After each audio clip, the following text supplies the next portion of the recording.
nor must we countenance that political convenience determines responses to terrorism, extremism, and violence. Similarly, respect for territorial integrity and non-interference in internal affairs cannot be exercises in cherry picking. राजनीतिक सुरक्षा के लिए आतंकवाद को कुछ देश पनाह दे रहे हैं। संप्रभुता का सम्मान जरूरी है। एक तरीके से जस्टिन ट्रूडो के ऊपर बोला गया है कि ये हमारे से ज्यादा इंटेलिजेंट है, ये हो नहीं सकता। ये चीज इनके दिमाग में है और जयशंकर जी ने बोला भी था। तो western world has a bad habit of interfering into other people's matters, specially in Asia. तो ये जो चीज है हम तो डायरेक्टली मुंह पे बोलते हैं उनके कि भाई आप समझते क्या अपने आप को। कनाडा को माफ़ी मांगनी चाहिए इस पे कि यार हाँ, अगर उनके पास कोई सबूत नहीं है तो उनको सॉरी करना चाहिए। अब वर्ल्ड बैंक के जो कंट्री मैनेजर हैं उन्होंने भी कह दिया कि पाकिस्तान एक अहम दोहराए पर आ चुका है। दोस्तों, एक बहुत बड़ी डिप्लोमेटिक मूव है और वो ये है कि अमेरिका और भारत ने इंडो पैसिफिक रीजन जो है उसके जो आर्मी चीफ्स हैं उनकी एक मुलाकात हुई है भारत के अंदर।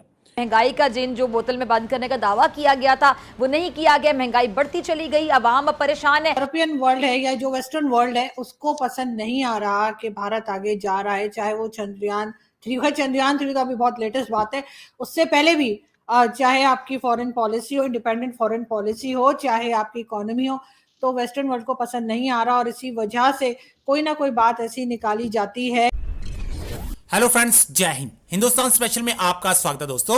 जैसा कि दोस्तों आपने क्लिप में देखा, विदेश मंत्री एस जयशंकर ने कनाडा को यूएनजीए के मन से खरी खरी सुना दी है।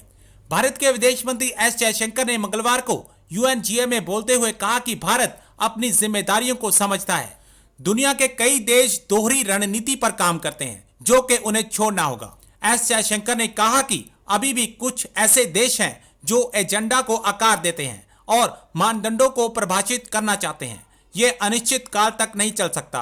उन्होंने कहा कि वह दिन बीत गए जब कुछ राष्ट्र एजेंडा तय करते थे और उम्मीद करते थे कि दूसरे भी उनकी बात मान लें।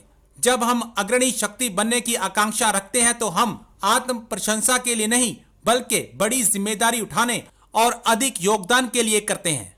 यूएनजीए में विदेश मंत्री ने कहा कि भारत अलग अलग साझेदारों के साथ सहयोग को बढ़ावा देना चाहता है। गुटनिरपेक्ष के युग से निकलकर अब हमने विश्व मित्र की अवधारणा विकसित की है। अगर हम बात करें कनाडा और भारत की, एक बार फिर बहुत बार जो है वो मेरी कई लोगों से बात हुई, भारत से भी जो मेरे साथ ज्वाइन करते हैं और वैसे भी दोस्तों से भी, कि जो यूरोपियन वर्ल्ड है या जो वेस्टर्न वर्ल्ड है उसको पसंद नहीं आ रहा कि भारत आगे जा रहा है, चाहे वो चंद्रयान 3 तो अभी बहुत लेटेस्ट बात है, उससे पहले भी चाहे आपकी फॉरेन पॉलिसी हो, इंडिपेंडेंट फॉरेन पॉलिसी हो, चाहे आपकी इकोनॉमी हो, तो वेस्टर्न वर्ल्ड को पसंद नहीं आ रहा और इसी वजह से कोई ना कोई बात ऐसी निकाली जाती है जिसमें कि भारत का कुछ नुकसान हो या नुकसान करने की कोशिश की जाए। उस पर आपके लोग कहते नहीं हमारे टर्म्स तो बहुत अच्छे हैं और हमारे तो अमेरिका से भी बहुत अच्छे हैं और हमारे वेस्टर्न वर्ल्ड बाकी जो कंट्रीज हैं उनसे भी अच्छे हैं, गल्फ से भी अच्छे हैं, वो मानते हैं कि सबसे अच्छे होंगे।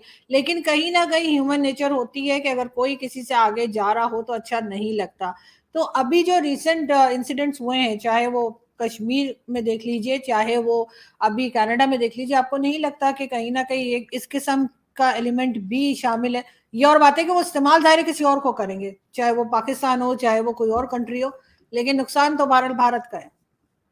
देखिए आरजू जी, पहली बात है आपका पॉइंट बिल्कुल सही है, लेकिन इसके दो पहलू हैं। पहला है relationship with the western world is good, but जहां पे बात आती है कि उनको हमारी तरक्की बर्दाश्त नहीं है, उसका रीजन है चमड़ी का।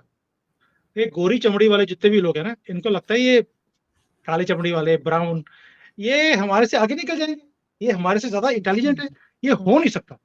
ये चीज इनके दिमाग में है और जयशंकर जी ने बोला भी था।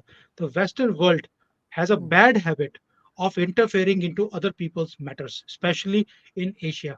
तो ये जो चीज है हम तो डायरेक्टली मुंह पे बोलते हैं उनके कि भाई आप समझते क्या अपने आप को। और ये चीज वेस्टर्न वर्ल्ड को, स्पेशली जो गोरी चमड़े वाले हैं, इनको बर्दाश्त नहीं होती।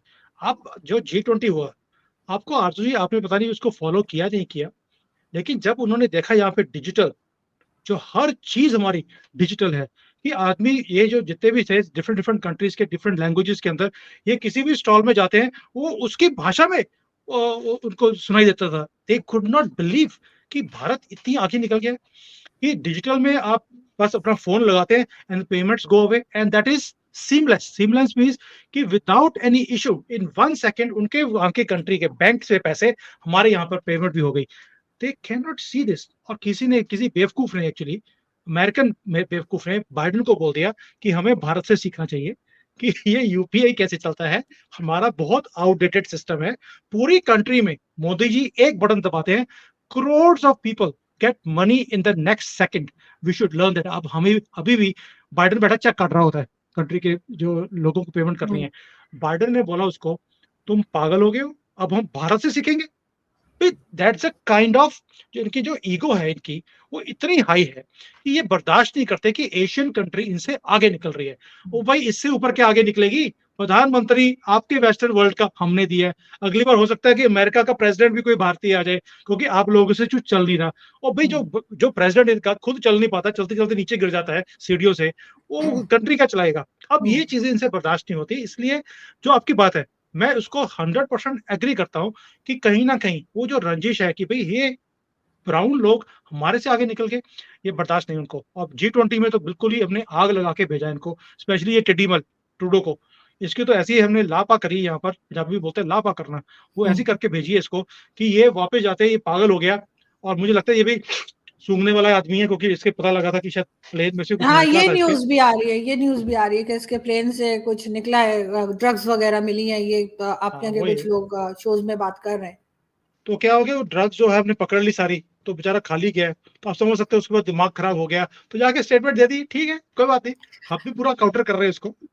मगर कहीं ना कहीं सुमित जी, आपको लगता है कि जो वेस्टर्न वर्ल्ड है, चाहे वो कनाडा हो, इवन इंग्लैंड हो जाए, यूरोपियन कंट्रीज ले लीजिए, इवन अमेरिका ले लीजिए, इनकी हालत जो है वो खराब होने लगी है। ये जो पहले समझे जाते थे ना, बहुत अमीर कंट्रीज हैं, बहुत इनके यहाँ सिक्योरिटी है, ये जाहिर अपने लोगों को भी बहुत सिक्योरिटी देते हैं, एजुकेशन देते हैं, हेल्थ फैसिलिटीज फ्री, सब कुछ ये था, वो अब कम होता जा रहा है और इनकी हालत खराब से खराबतर होती चली जा रही है, खासतौर पर अमेरिका की।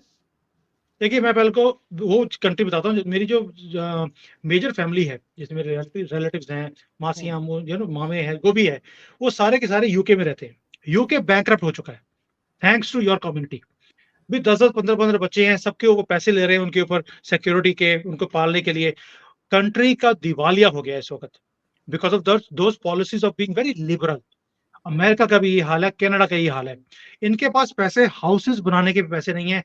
अगर आप परसेंटेज देखें, अगर उनकी 1 करोड़ पॉपुलेशन है, तो उसमें से हाउस जो होमलेस है वो कितने हैं? You will be shocked. जो गरीबी रेखा से नीचे लोग हैं, 12 से 12.5% तो अमेरिका में है, और इससे कम तो भारत में है।